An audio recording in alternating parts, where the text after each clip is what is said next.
You hold out the bread, and instantly you feel a rush. It's a surge of dopamine that makes you feel like an absolute savior. But in the duck's brain, it isn't love. It isn't gratitude. It is cold, hard, economic calculation.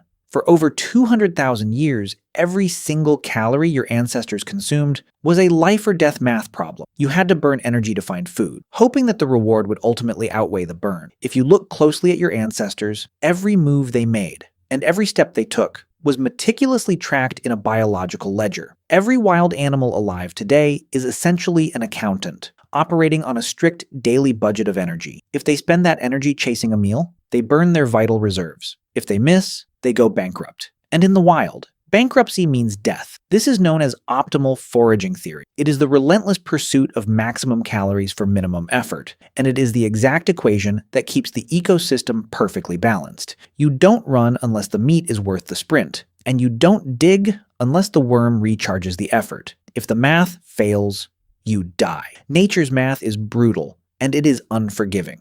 Then comes the modern world. Then comes you. You drop a piece of food, and suddenly, it's as if a glowing vending machine has appeared in the middle of the forest. There is no chasing, no hunting, and absolutely no burning of energy. The math shatters. To the animal, you become a calorie god, a walking jackpot, and a zero-effort anomaly delivering ultra-high calories. You feel a deep connection, proud that you're being a good neighbor. But you aren't actually helping them. You are hacking their survival software. Because the moment they swallow that food, a chemical cascade begins to flow that systematically deletes their most critical ancient survival tool. What is that tool? It isn't sharp claws and it isn't heavy horns. It is fear, pure biological terror. For millions of years, the human shape, 2 legs and forward-facing eyes, meant exactly one thing to the natural world: certain death. To a wild animal, your ancestors were apex predators,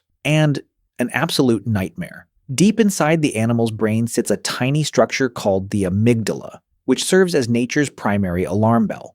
When they saw a human, the amygdala screamed, flooding their bloodstream with cortisol and adrenaline. It forced them to run, to hide, and to survive. Until now. Then you arrive with your bread and your camera. You hold out the food, snap a photo, and think you are taming them in some magical, cartoonish moment. But biology fiercely disagrees. You are essentially performing a neurological override. This is behavioral habituation. The very first time you feed them, the alarm bell rings and the amygdala screams, but nothing bad happens. They get a calorie bomb instead of a spear, so they naturally come back. The second time, the alarm is a little quieter. By the 10th time, the wires are completely cut. The amygdala goes silent, completely deadening their threat detection and erasing their innate fear of the human shape. They no longer see you as a predator. They see an appliance. And this is the trap. You feel proud because you think they are safe, but erasing fear doesn't magically turn a wild animal into a loyal pet. It completely removes their natural boundaries. And when an animal has absolutely zero fear of humans, the relationship twists into something incredibly dangerous. You brought the bread, the fear is gone, and you expect a cartoon friendship. But what happens when the bread runs out? You smile apologetically, show your empty hands, and expect the raccoon to politely wave goodbye and waddle back into the forest. But the raccoon doesn't leave. It steps forward. Those cute little paws turn into tiny fists.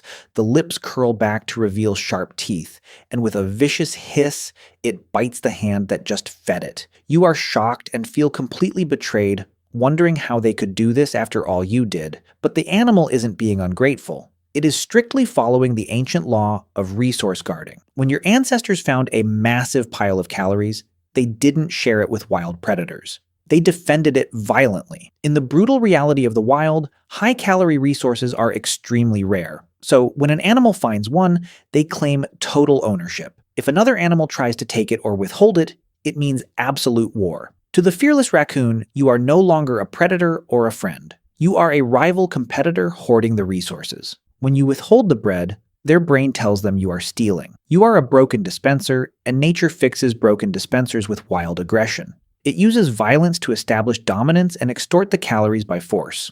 This is interspecies extortion. The cute little deer rams you with its antlers, the polite park bear swipes at your backpack, and the wholesome moment instantly becomes a human-wildlife conflict. You panic, and call for help. And in any conflict between humans and wild animals, there is a rigid, bureaucratic protocol for exactly how it all must end. The animal loses. Always. You go home, nurse your scratch, and post the video for likes, but the animal enters a cold system. The wildlife rangers arrive and follow protocol. You might demand that they send the animal to a farm or release it deep in the woods, but biology says no. Because the ancient wiring is completely fried, you cannot reverse neurological habituation. If you move the bear, it will just walk 100 miles to find another human to demand food from.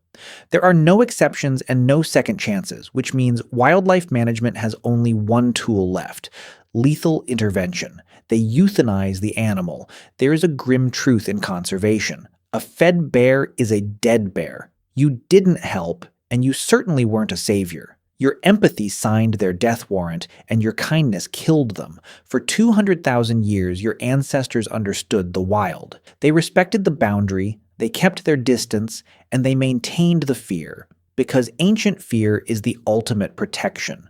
To truly love nature and respect the wild, you must stop playing the savior. You must accept your evolutionary place as a silent observer in a brutal, beautiful, and perfectly balanced world.